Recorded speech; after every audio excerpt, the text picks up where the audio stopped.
Good afternoon everyone! Kamusta na kayong lahat? Andito na naman tayo para magbahagi ng mga araw-araw nating ginagawa. It's our daily life. Tingnan nyo naman ang buhay namin dito. Pagka free ka talaga, sisingit mo lahat ng trabaho mo. Anyway, today is Thursday to 23 p.m. and the weather is 68 degrees. Maganda ngayon. Ang sarap sanang magpunta sa outside but medyo hindi maganda yung panahon. Medyo ulan-ulan siya until, I think it's gonna be until tomorrow. So, but okay lang naman. I decided na mag-prepare nitong mga isingit tong mga ibang trabaho ko dahil wala akong sasakyan ngayon. Dinala namin kaninang umaga sa mechanic kasi nga may major problem yung aking sasakyan. So, ay nako, walang katapusan bayaran. Pero actually, good thing, may nakilala kaming mechanic na, hindi katulad sa dealer na talaga naman po, butas na butas ang bulsa. Although, since may major problem nga yung car ko kasi medyo matanda na siya, kaya medyo mahal din. Kaya panibagong bayaran na naman natin ito para bang wala nang katapusan. Ganito talaga dito sa Amerika, puro bills talaga dito. But what can we do, right? We have to keep going. Anyway, kung bago pa lang kayo dito sa aking channel, please subscribe, like, and share na rin, and hit the notification para updated kayo sa aking channel. And I would like to say thank you to all my followers, to all my subscribers. Thank you so much na lagi kayong andyan, nakakatuwa kasi kahit papano hindi naman sayang yung laway ko dito. Meron naman kahit papanong tumatangkilik sa akin. But anyway, tawag dito, yung aking kasing channel, I just find out, buti na lang binigyan ako ng notice ni YouTube kasi akala ko itong aking channel hindi pwede sa bata kasi nga puro naman ako drama, di ba? Pero wala naman akong violation, wala naman mga restriction sa mga nag-iingat naman akong salita, kaya siguro ay i-change ko yung setting ko because hindi daw yun hindi nila syempre mailagay sa public pero hindi magka-match kung may restriction ako na ilalagay na hindi pwede sa bata. Akala ko kasi talaga hindi to pwede sa bata yung mga salita na itong aking content. But anyway, good thing they send me a note. Okay, so I will change my setting. Anyway, eto, gagawa na naman ako ng what do you call this, ng aking egg roll, but this time vegetable naman. Kahapon, ang ginawa ko is meat kasi we have party coming. Yung aking anniversary ng baby ko, I invite some of my friends and family na available para naman may konti kaming salo-salo at may kasama kaming mag-pray ng asawa ko. Kaysa naman sa dalawa lang kami, we rather invite someone, which is yun naman ang gusto ng baby ko, yung masaya, kaya okay na rin. Kaya sabi ko nga, and even my daughter's birthday this time, I am going to celebrate my baby's birthday this time kasi I want her to be happy. Kung nakikita niya pa man kami, at least, we were trying our best na mag-keep going, and she wanted us to be, like to enjoy our life. Kaya sige na lang, gawin na lang, 'di ba? Kaysa naman sa malungkot, kasi malungkot talaga. Although kahit gawin ko pa lahat ng mga bagay na to, hindi nababawasan ang aking sakit sa puso. But at least, may kwenta naman ng konti yung buhay namin. So, okay na rin yun, di ba? So, anyway, ito na lang ang masasabi ko sa inyo. Pasensya na kayo. Ito ang mga everyday na life ko dito. Ganito, singit-singit lang yung trabaho. Wala akong client at this time. Actually, kasi baka tumawag yung mechanic na tapos na yung sasakyan. So, but anyway, hindi ko pa rin naman mapipick up not until andito yung asawa ko before 5. So, to make sure hindi ako sa time, because we have to pick up the car kasi walang parkingan doon. Wala pa raw silang designated na parkingan, so we cannot leave the car overnight, baka mawala, baka kung anong gawin. Anyway, so nakapaglaba na ako, nakatapos na ako maglaba after my my work. Tapos kahit papano, ito kakatapos lang hindi ko na binidyo yung pagluto ko kasi I'm in a hurry, kulang yung mga time ko. So hindi ko na lang binidyo. Ito na lang pagbabalot ko para makakonsentrate ako kasi kung magluluto ako makalat, ayokong tawag dito, minsan 'di ba pinapakinggan ko yung content ko, ang daming mali kaya lang wala talaga akong time na mag-fix ng mga yung mga maling word na nasabi ko, kasi minsan nagmamadali ka, kung ano-ano na yung nasabi mo. Kung minsan, syempre, makakalimutin na tayo. Hindi ko maisip yung tamang term. Kaya dire-diretso na lang ako. Kaya sige na lang.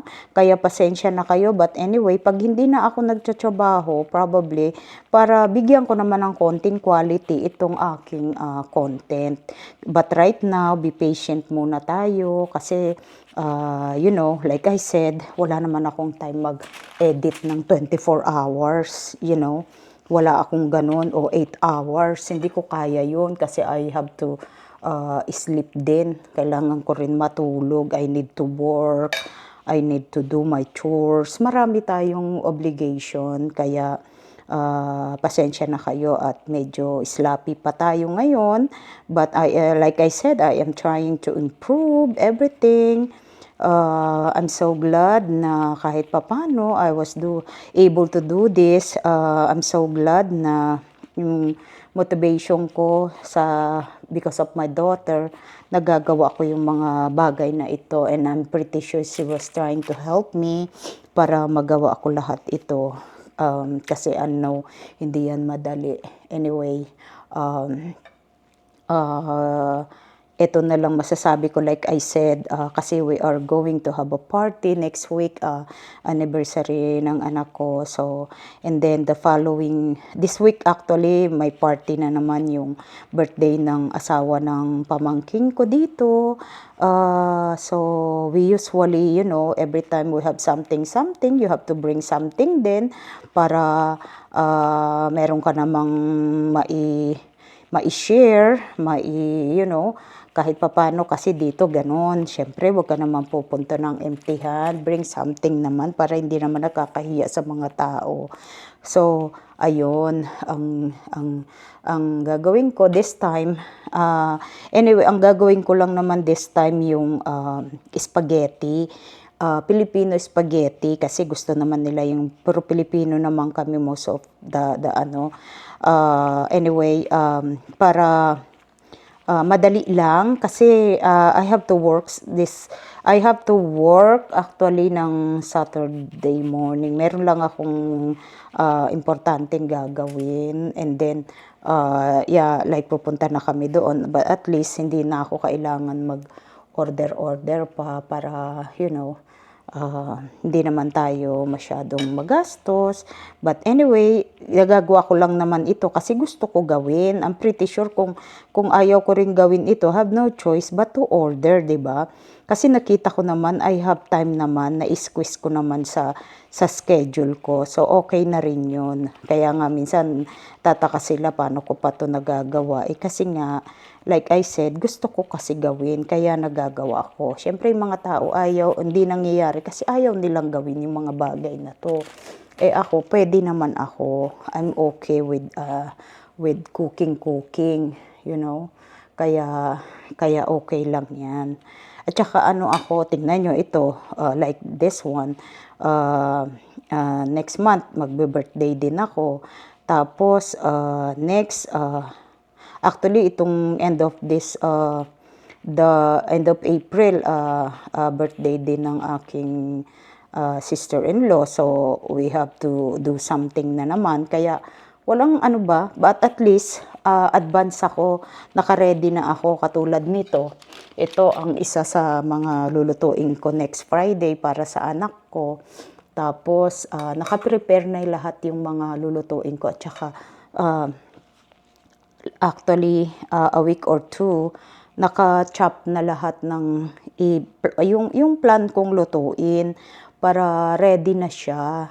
So, ganun ang ginagawa ko every time we have party para hindi ako ma-overwhelm. So, like I said, I told you, naka-prepare ako parati, just like what I did to my daughter. Preparado ko siya sa lahat ng bagay. Lalo na sa kanya kasi she is my priority. So, lagi na lang siya ang una kong gagawin. Ganun talaga, and I'm pretty sure hindi lang naman ako, lahat naman ng magulang, they're always worried about their kids. Laging priority naman yung kids natin, di ba? Hindi lang naman ako, I'm pretty sure. Kaya, okay lang naman yan. Kasi gano'n naman talaga natin kamahal yung mga anak natin. Kaya lang, hindi naman lahat ng magulang kaya gawin yung mga bagay na yan. Either busy sila or talagang they don't have a chance to do it. Kaya pagpasensyahan na rin ng iba yung mga may magulang na hindi nila magawa yung kanilang mga tungkulin para sa mga anak nila. Pero may natural din kasing magulang na they don't care, So, kaya masaswerte yung mga batang, ang magulang talagang nag-e-effort para sa anak nila. Kaya, ang mapapayo ko sa mga bata, you have to be thankful. Pagka ang mga magulang nyo, nakikita nyo na they are, willing to, do everything para maiayos kayo. Huwag kayong ma-feel bad na sometimes may mga rules kami because that's how we love our kid. Kaya wag lang yung sobra kasi kawawa naman din yung mga bata kung masyado naman nating sasakalin, di ba? Look at me, this thing happened to my daughter. Imaginein mong kinontra ko na lang ng kinontra lahat ng ginagawa niya. Actually, marami rin siyang ginawa na against my will, but wala naman din akong magagawa, kaya hinayaan ko na lang. But at least, now that she's gone, I'm pretty sure she understand, nagawa ko naman lahat ng gusto niyang mangyari sa buhay niya, na kahit minsan, nagka-crush din kami, nagkakaroon din kami ng misunderstanding, but that's a normal life. Normal lang naman yun sa mga anak natin kasi ang mga bata, syempre hindi naman nila naintindihan yan eh. Ang nasa isip pa lang nila right now is yung mag-enjoy sila sa buhay. Lalo na sa panahon ngayon kasi ang mga bata ngayon, ang ano nila sa buhay ngayon, they don't care. Basta ang nasa isip nila, nag-i-enjoy sila sa buhay nila. Tama naman din naman yun in a way. Wag lang yung talagang ipinipilit nila yung mga bagay na hindi naman talaga dapat, Kaya,